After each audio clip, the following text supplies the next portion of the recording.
बिस्मिल्लाहिर्रहमानिर्रहीम। अस्सलामु अलैकुम व रहमतुल्लाहि व बरकातुहू। मुअज़्ज़िज़ हाज़रीन इकराम, बुज़ुर्गान क़ौम और मिल्लत,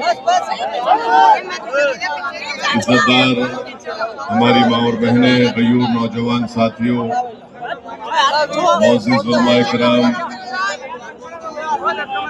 मैं आप तमाम का शुक्रगुजार हूँ कि आपने अपना कीमती वक्त निकाल कर आज के मजलिस इत्तेहाद मुस्लिमीन के नजीबाबाद की इस मुबारक सरजमीन पर मुनक़्क़द होने वाले जलसे में आपने शिरकत की। आप तमाम का बेहद शुक्रिया।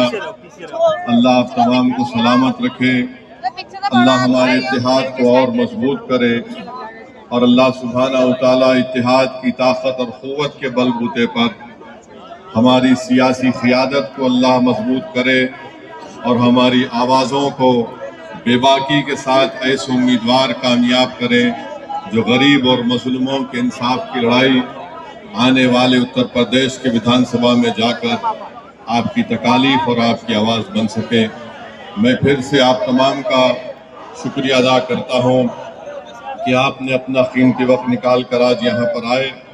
शय नशीन पर तशरीफ़ फरमा जनाब आरिफ साहब, शाहिद साहब, महफूज साहब, शमशाद साहब, सरताज साहब, इमरान साहब, साहिब मलिक साहब और इस जलसे के कन्वीनर मेरे भाई जनाब आफ्ताब अंसारी साहब, मैं उनका खास शुक्रिया अदा करता हूँ और ज़िला के प्रभारी शहजाद खां साहब, मेहताब चौहान साहब, पिछले कई दिन से यहाँ पर क़याम करके इस जलसे को कामयाब करने के दिन रात मेहनत की। मुफ्ती रियाज मेहदी क़ासमी साहब, हकीम अब्दुल साहब, इंतज़ार अंसारी साहब, शाहिद सैफ़ी साहब, अखिल सैफ़ी साहब, नज़ाकत अली साहब, हमारे मेरे छोटे भाई जनाब मनमोहन जा पंडित, शादाब साहब, एहसन मंसूरी साहब और उत्तर प्रदेश के अध्यक्ष तो सदर कुलीन मजलिस इत्तेहादुल मुस्लिमीन जनाब शौकत अली साहब, मेरे अजीज दोस्तों और बुजुर्गों, मैं सबसे पहले खिराज अक़ीदत पेश करना चाहूँगा और दुआए मग़फ़िरत हम सब मिलकर करेंगे कि आप और हमने एक अजीम आलिम दीन को हमने आज खोया, जिनका नाम हज़रत मौलाना सलमान हुसैनी नदवी साहब था। वो जय्यद आलिम दीन थे, बेबाक थे और हक़ बात को कहने से डरते नहीं थे। आज वो अल्लाह सुब्हानहू व तआला ने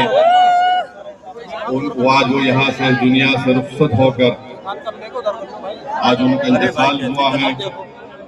मैं अल्लाह से दुआ भी करता हूँ और आप तमाम लोगों से अपील भी करता हूँ कि हम लोग हज़रत मौलाना सलमान हुसैनी नदवी साहब रहमतुल्लाह अलैह के लिए दुआ करें कि अल्लाह सुब्हानहू व तआला उनकी मग़फ़िरत करे, अल्लाह सुब्हानहू व तआला उनकी खबर को कुशादा फरमा दे और अल्लाह सुब्हानहू व तआला उनका एक नेक नेमर बदल इस दुनिया में आपको और हमको अल्लाह दे दे। मैं इस बात को कहना ज़रूरी समझता हूँ कि जब मजलिस इत्तेहादुल मुस्लिमीन पहली मरतबा उत्तर प्रदेश में विधानसभा का चुनाव लड़ रही थी तो मुझे हज़रत मौलाना सलमान हुसैनी नदवी साहब का फ़ोन आया। उन्होंने कहा कि मैं आपसे मुलाकात करना चाहता हूँ। उन्होंने मुझे लखनऊ बुलाया, मैं लखनऊ गया उनके घर पर और वहाँ पर हमारी पहली मुलाकात हुई और उन्होंने हम तमाम की बड़ी हौसला अफजाई की और बल्कि उन्होंने हमसे ये भी कहा कि मुल्क में मुस्लिम अक़लियत की एक सियासी क़ियादत और उसकी एक सियासी आवाज़ की ज़रूरत है। मुझे हमेशा उनकी कमी महसूस होती रहेगी, मगर मेरे अजीज़ दोस्तों और बुज़ुर्गों, ज़िंदगी की सबसे बड़ी हकीकत ये है कि जो यहाँ पर आएगा उसको इस दुनिया को छोड़कर जाना है। कोई आगे है तो कोई पीछे है। हम अल्लाह से दुआ ही करते रहेंगे कि अल्लाह उनकी मग़फ़िरत करे। मेरे अजीज दोस्तों और बुजुर्गों, दूसरी अहम बात जो मैं आपके सामने रखने आया हूं कि आपको और हमको उत्तर प्रदेश में अपनी एक सियासी क़ियादत को मजबूत करना है। मैं आपसे गुजारिश करने आया हूं कि जिस तरह बिहार में मजलिस इत्तेहादुल मुस्लिमीन को बिहार और ख़ास तौर से सीमांचल की अवाम ने मजलिस को अपनाया और मजलिस इत्तेहादुल मुस्लिमीन के अरकान असेंबली को और बिहार के मुस्लिम अक़लियतों ने और सीमांचल की गरीब आवाम ने आपको ये पैगाम दिया कि देखो हमने मजलिस को अपनाया और अपने इत्तेहाद की ताकत और क़ुव्वत के बलबूते पर हमने मजलिस इत्तेहादुल मुस्लिमीन के 5 विधायक बिहार में हमको कामयाब किया। मेरे अजीज दोस्तों और बुजुर्गों, देश के सबसे बड़ा प्रदेश उत्तर प्रदेश है और यहाँ पर इतनी बड़ी तादाद में मुस्लिम अक़लियत रहती है।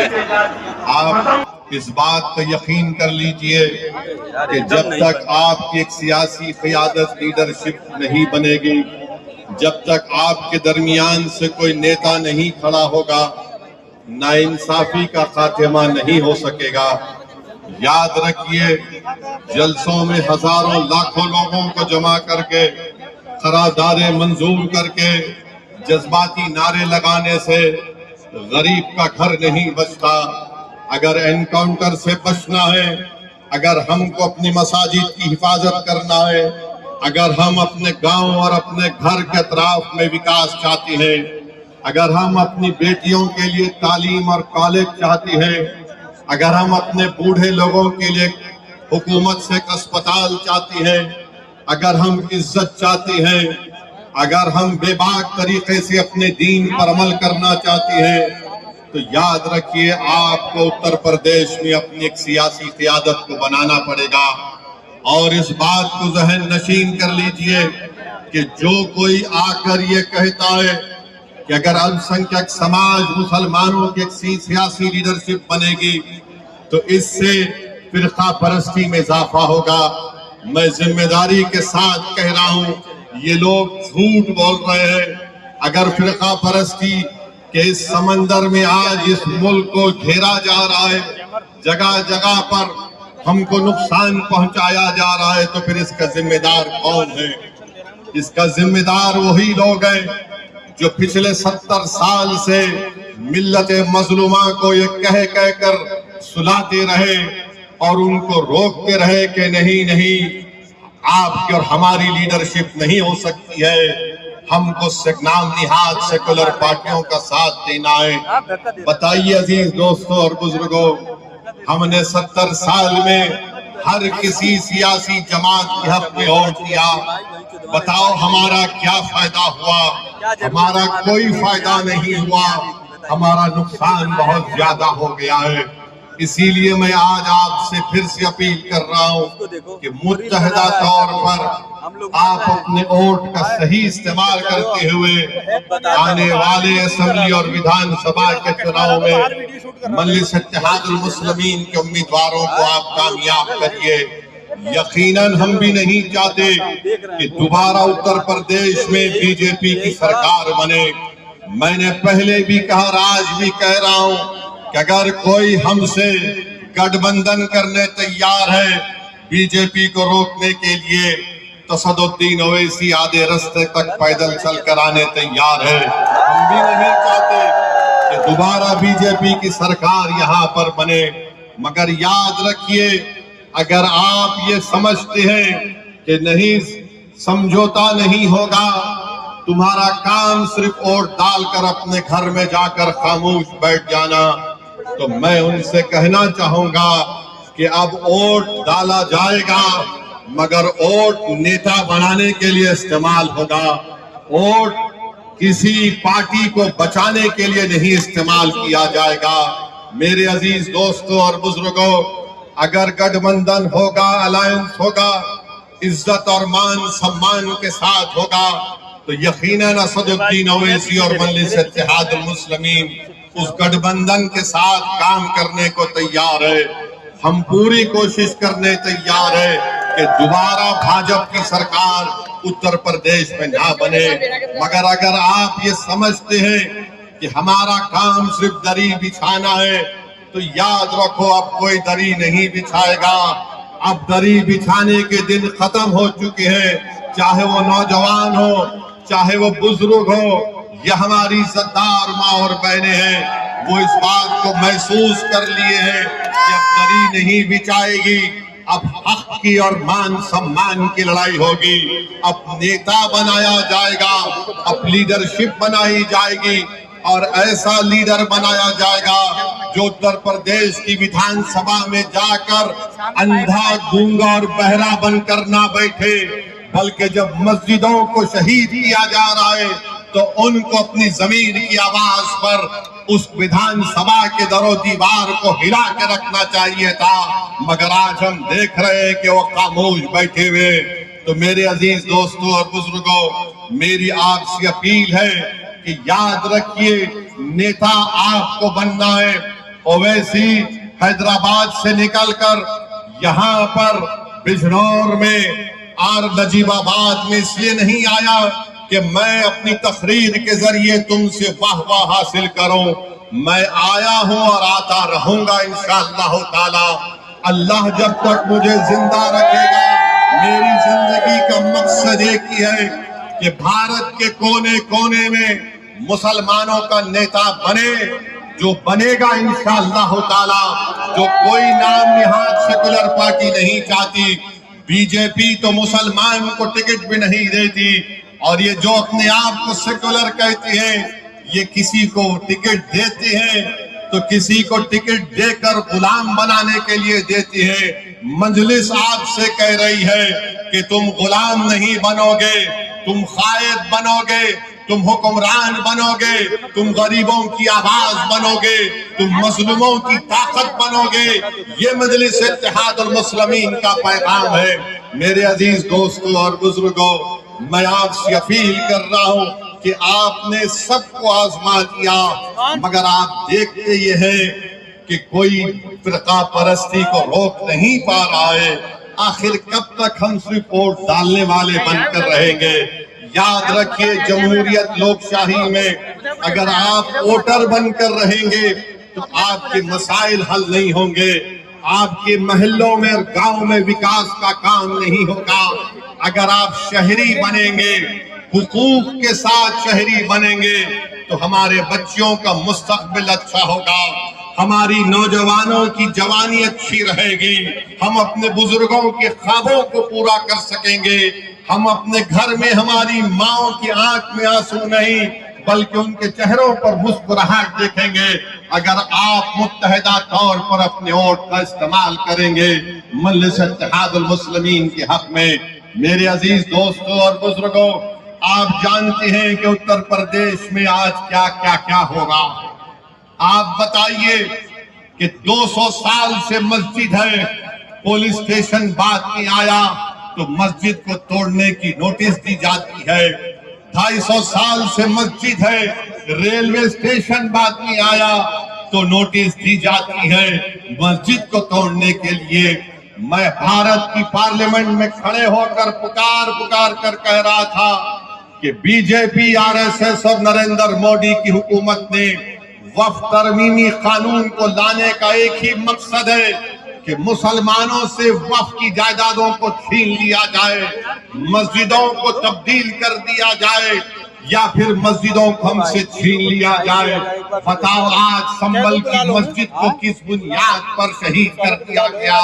मैं पुकार कर कह रहा था तो मजलिस के मुखालिफीन कह रहे थे कि असदुद्दीन ओवैसी जज्बाती तकरीर करता है। अरे मैं कह रहा था कि वक्फ यूजर खत्म हो जाएगा तो नादान कह रहे थे नहीं वक्फ यूजर रहेगा। अरे वक्फ यूजर अगर है तो बताओ संभल की मस्जिद को किस बुनियाद पर तोड़ा गया? अगर वक्फ यूजर कानून में है तो फिर नोटिस किस बुनियाद पर मीरठ और दीगर जगहों पर मस्जिदों को दी जा रही है? मेरे अजीज दोस्तों और बुजुर्गों, याद रखो, फिरका परस्ती से मुकाबला अगर करना है तो जमहूरी तरीके से करना है। हमको कानून को अपने हाथ में नहीं देना है। मैं नहीं चाहता कि कोई नौजवान अपनी जान की बाजी लगा दे, और मैं नौजवानों से कह रहा हूँ कि अल्लाह तुम्हारे जज्बे को सलामत रखे, और अगर जिस दिन जरूरत पड़ेगी जान की बाजी लगाने के लिए तो इंशाअल्लाह ताला आपकी जान को आपके इत्तेहाद और आपके विकार के लिए कुर्बान कर देगा। मगर नौजवानों, ये हाल आज हम देख रहे हैं कि कैसे उत्तर प्रदेश में एक ही समुदाय को टारगेट किया जा रहा है। गंगा में कश्ती में रमजान के दिन में हमारे 14 मुस्लिम नौजवानों ने रोजा खोला। उन पर इल्जाम लगा दिया गया कि उन्होंने गोश्त खाकर हड्डियां गंगा नदी में फेंक दी।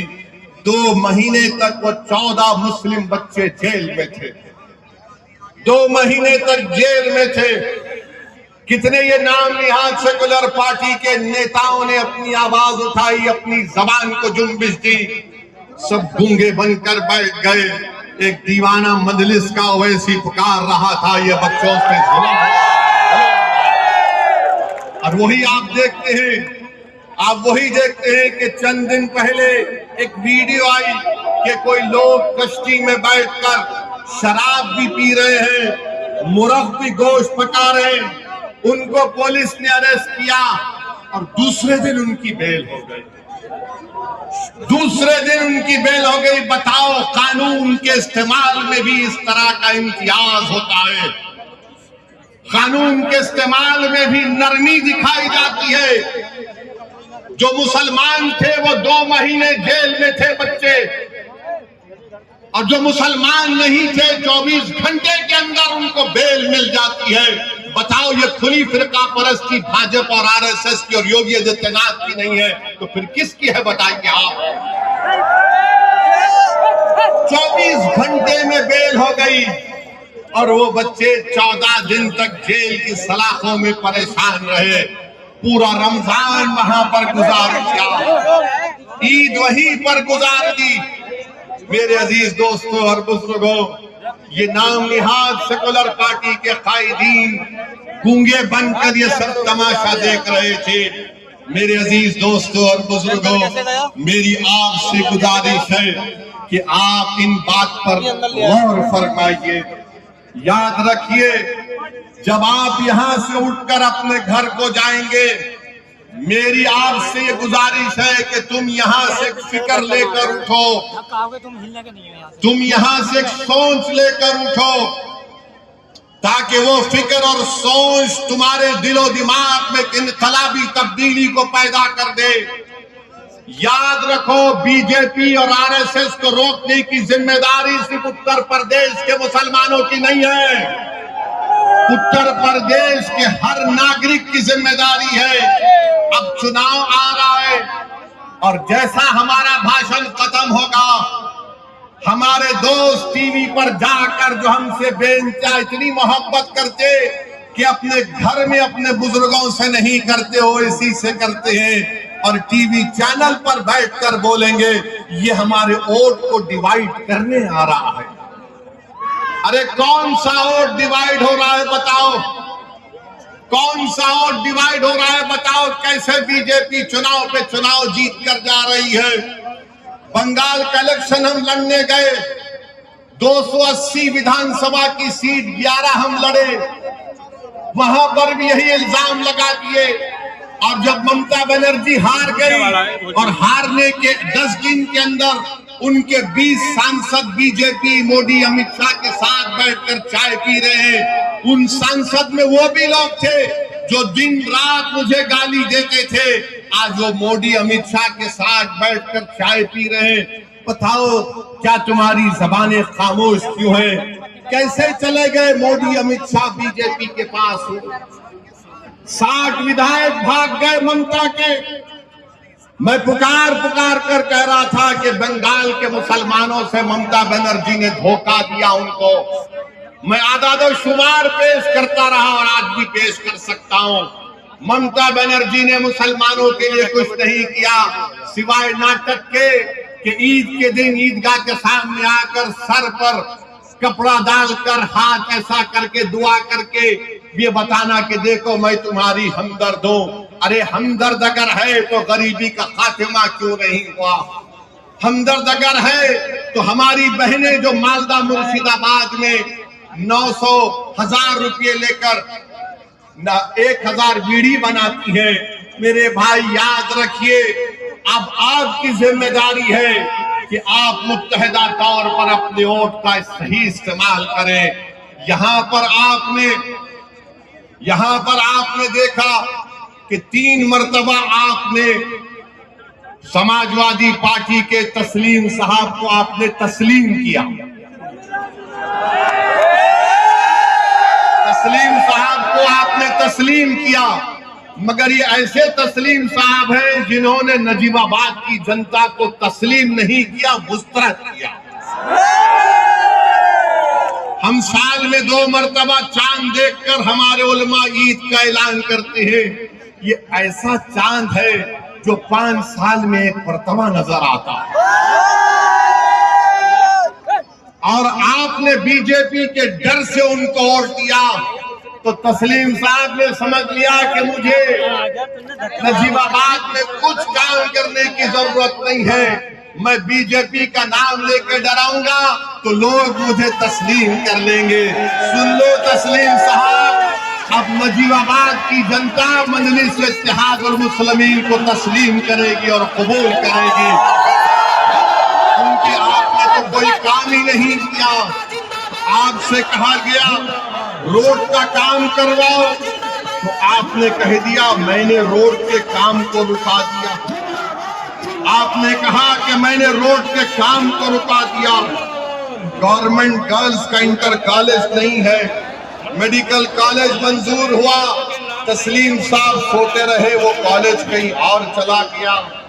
एक बाईपास जो आजाद चौक झंडा चौक से हरिद्वार तक जाता है, उन्होंने कहा कि मैंने इसके काम को रुकवा दिया। क्यों रुकवाया भाई? आपके पेट में दर्द हो रहा था तस्लीम साहब, जो आपने इस काम को रुका दिया। कोई विधायक ऐसा भी होता है कि काम को रुका देगा, मगर तस्लीम साहब को लगता है कि भाजपा का डर दिखाओ और इन लोगों को वोट हासिल कर लो। अब आप जानते हैं कि नजीबाबाद में विकास शहर में कोई नहीं हुआ। ये पूरी समाजवादी की लीडरशिप ढीली लीडरशिप है, एकदम बिल्कुल ढीली लीडरशिप है। मैं आपसे अपील कर रहा हूं कि नजीबाबाद और बिजनौर जिले के विकास के लिए आने वाले विधानसभा में आप मजलिस इत्तेहाद अल मुस्लिमीन को वोट दीजिए। और फिर बाबा ने आकर कहा था यहाँ पर कि इंटीग्रेटेड एथेनॉल प्रोडक्शन का 2017 में फैक्ट्री का संग बुनियाद रखा, 56 करोड़ रुपए खर्चा किए और कहा कि 40,000 लीटर एथेनॉल हर दिन में बनेगा। मार्च 2024 से फैक्ट्री बंद है। बाबा को फिक्र ही नहीं है, मगर बाबा से पूछो तो बाबा बोलेंगे अगर कोई रोड पर आकर सड़कों पे आकर गुंडागर्दी करेगा तो बर्दाश्त नहीं किया जाएगा। ऐसे करने वालों के साथ पीढ़ियों तक इसका परिणाम भुगतना पड़ेगा।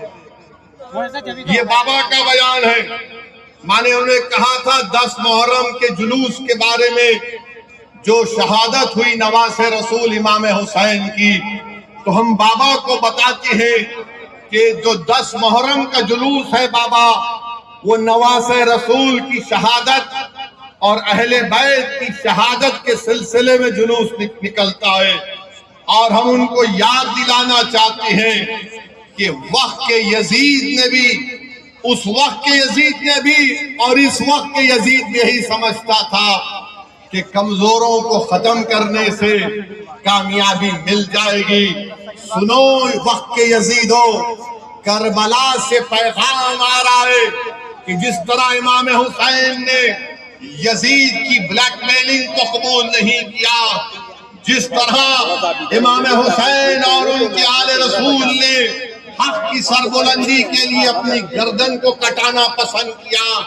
आज हम वही इमाम हुसैन का परचम उठाकर वक्त के यजीदों से कह रहे हैं कि हम यजीदों के सामने सर नहीं झुकाएंगे, हम यजीदों के सामने हाथ बढ़ाकर भीख नहीं मांगेंगे, हम अपने हक के लिए लड़ेंगे और इंशाअल्लाह ताला हमको हमारा हक मिलेगा। और याद रखो जालिमों,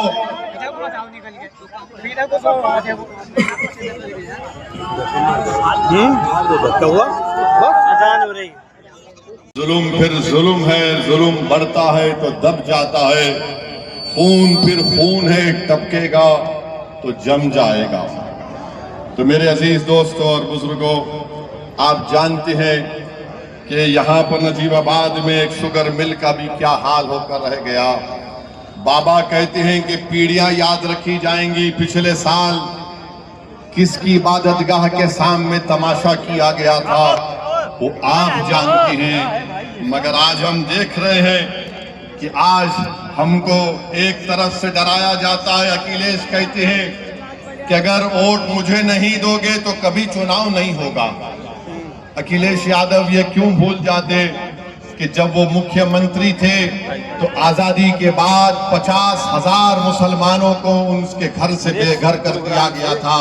वो मुजफ्फरनगर का कांड जब हुआ था, अखिलेश यादव मुख्यमंत्री थे। उन्हीं के उस गलतियों की बिना पर आज हम देखते हैं कि बीजेपी इख्तिदार पर आकर बैठ गई और बोलते हैं कि चुनाव नहीं होगा। यही बात ममता बनर्जी ने कही थी बंगाल में, मगर आपने देख लिया क्या हुआ। मेरे अजीज दोस्तों और बुजुर्गों, मेरी आपसे अपील है कि जो एक तरफ डरा रहे हैं और दूसरी तरफ हमसे कहा जा रहा है कि तुमको ऐसी सजा देंगे कि तुम्हारी पीढ़ियां याद रखेंगे, हम इनसे पूछना चाहते हैं पहले अखिलेश यादव से। और अखिलेश यादव की पार्टी में एक साहब ने हमको मोहन भगवत से मिला दिया, मोहन भगवत से हमको मिला दिया। खैर उसका भी जवाब देता हूँ। याद रखो, तुम जो कुछ बोलोगे मैं हर एक का जवाब दूंगा। कोई माइका लाल पैदा नहीं हुआ जो मेरी जवाब। संविधान और जमहूरियत के दायरे में रहकर बोल रहा हूं। एक मध्य प्रदेश के मुख्यमंत्री हैं बीजेपी के, उनका नाम है मोहन यादव साहब। इंडियन एक्सप्रेस अखबार ने एक खबर छापी कि मोहन यादव साहब के परिवार ने जमीनात के कारोबार करके जहां पर मध्य प्रदेश की बीजेपी सरकार ने विकास का काम करवाया, वहां पर मोहन यादव साहब और उनके परिवार ने उन जगह पर जमीन खरीदकर फायदा उठाया। बीजेपी का मुख्यमंत्री है और अखिलेश यादव उनकी ताईद में खड़े हो गए और खड़े होकर क्या किए कि नहीं नहीं, मोहन यादव को हटाने की बात हो रही है। अखिलेश यादव से पूछना चाह रहे हैं, वो यादव है और आप यादव हैं, तो यादव पे इल्जाम लगा तो आपके दिल और दिमाग में तकलीफ पहुंच गई। संभल में मेरी मस्जिद को शहीद कर दिया गया, नोटिसें दी जा रहे हैं, अखिलेश को तकलीफ नहीं होती है। ये समाजवादी पार्टी का पीडीए है कि यादव बीजेपी का होगा तो अखिलेश कूद कर उसकी मदद को जाएंगे। जो यादव नहीं होगा अखिलेश के पेट में दर्द नहीं होगा। और आप मुझे कहते हैं कि मोहन भगवत से मिलाते हैं। अरे नादानो, तुम्हारे नेता को तुम जाकर पूछो कि बीजेपी के मुख्यमंत्री से तुम्हारे नेता को इतनी मोहब्बत क्यों है, बताओ मुझे।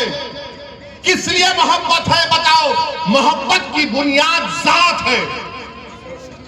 और मैं तुम्हारे लिए पुकार रहा हूं, लड़ रहा हूं, ना मैं साथ देख रहा हूं ना कुछ देख रहा हूं। मैं कह रहा हूं मजलूम है तो इंसाफ मिलना चाहिए।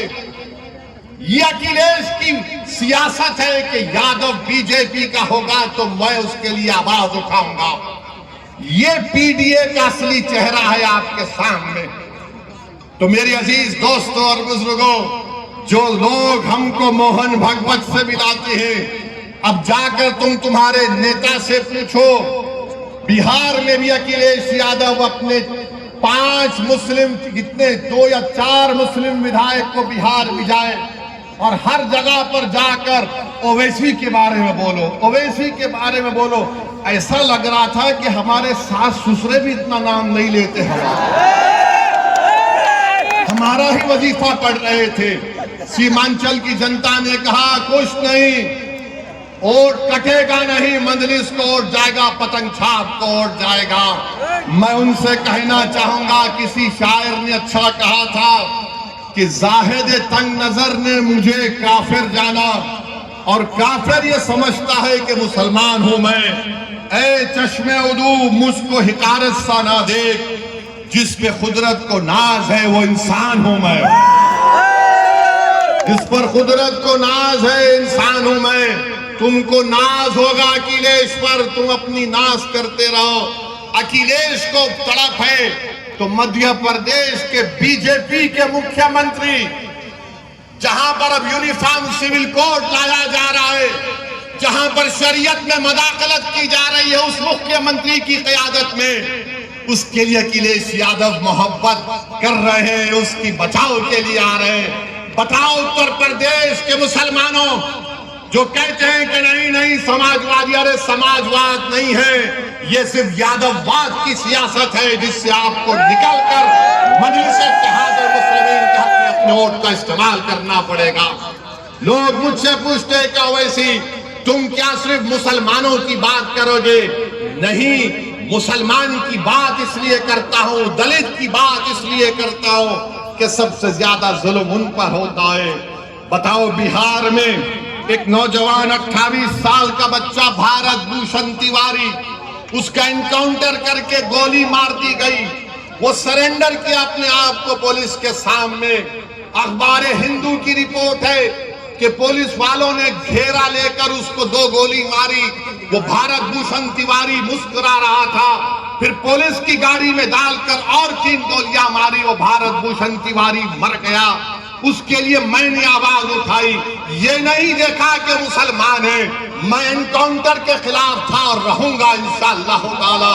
मेरा मानना यह है कि एनकाउंटर गलत है। जब कोर्ट, अदालत, संविधान BNSS है, तो फिर अगर एनकाउंटर से इंसाफ हो सकता है तो फिर कोर्ट को, BNS को उठाकर फेंक दो, कोर्ट को बंद कर दो। रूल ऑफ लॉ संविधान की बात करता है। वो भारत भूषण तिवारी एक ब्राह्मण बच्चा था, एक ब्राह्मण बच्चा था, तो क्या मैंने देखा कि मुसलमान हिंदू देखा? नहीं। नाइंसाफी जहां पर होगी हम आवाज उठाएंगे। तो मेरे अजीज दोस्तों और बुजुर्गों, हम आपसे ये भी अपील कर रहे हैं कि आप जानते हैं कि उत्तर प्रदेश के बाबा, हम उनसे पूछना चाहते हैं, 2024 में पुलिस कांस्टेबल का इम्तिहान हुआ, पेपर लीक कैसे हो गया बाबा? पेपर लीक हो गया, और पेपर लीक कहां से हुआ? गुजरात के प्रिंटिंग प्रेस से हुआ।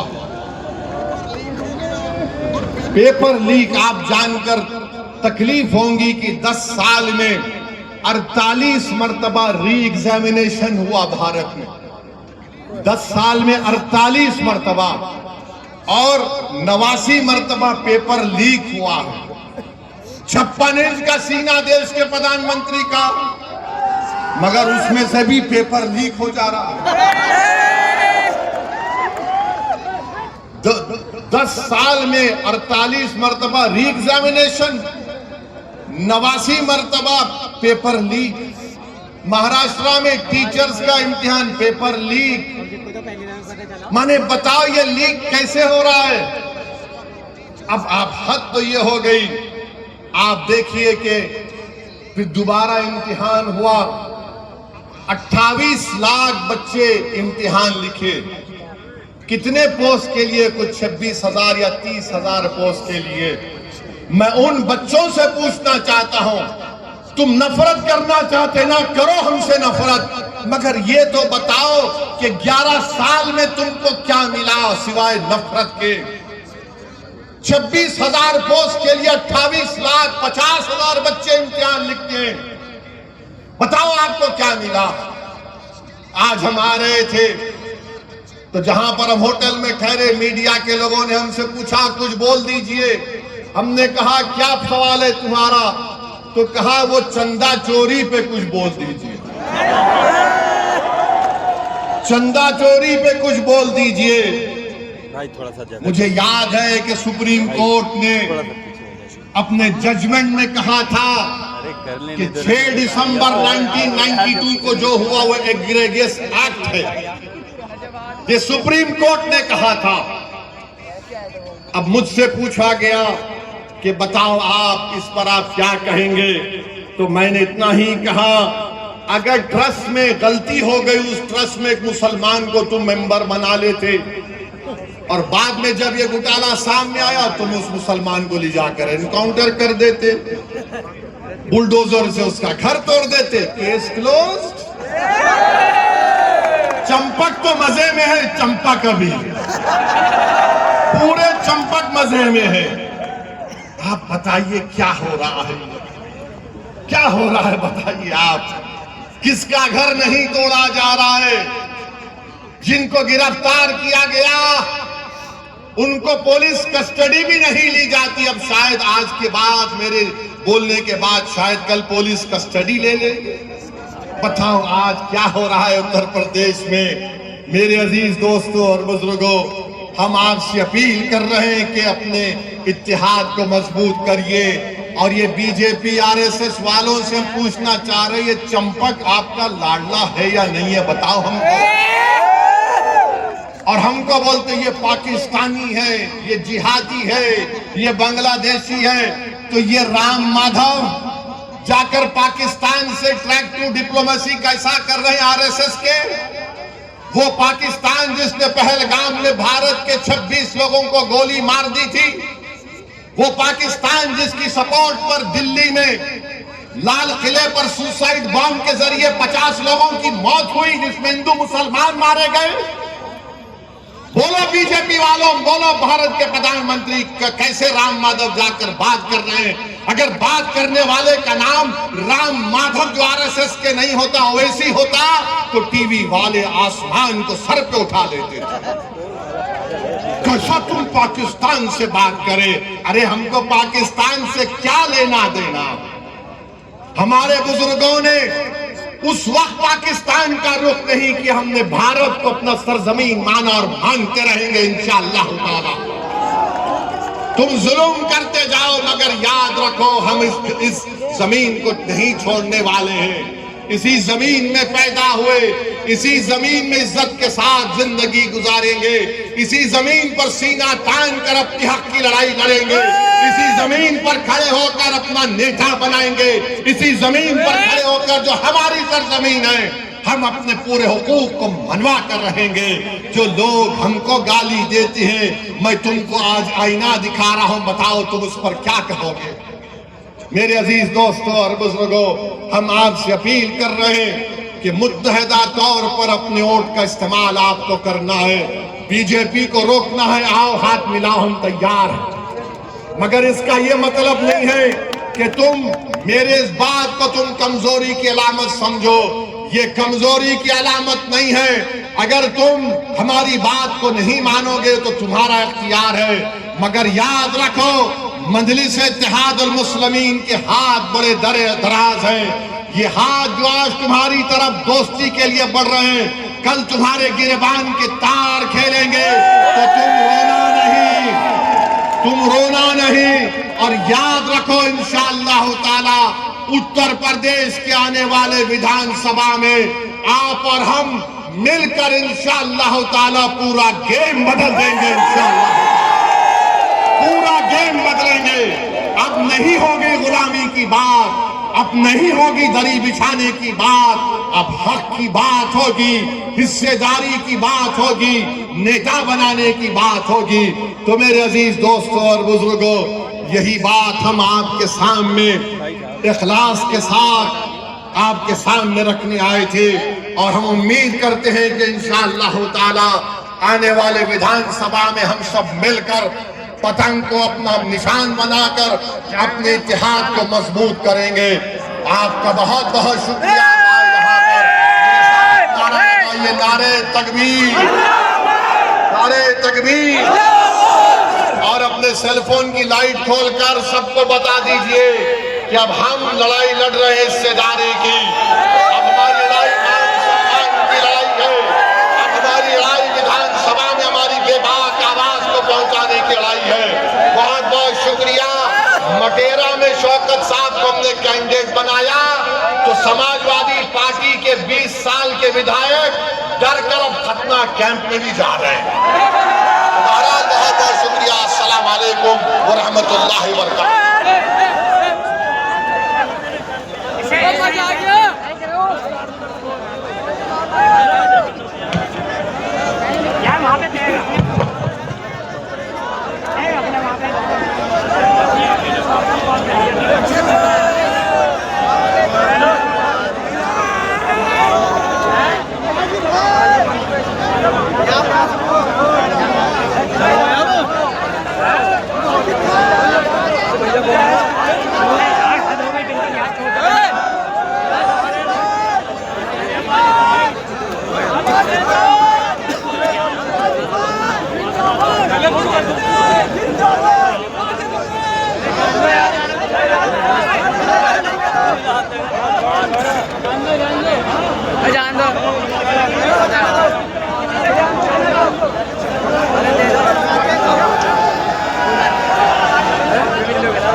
बात कर रहा है।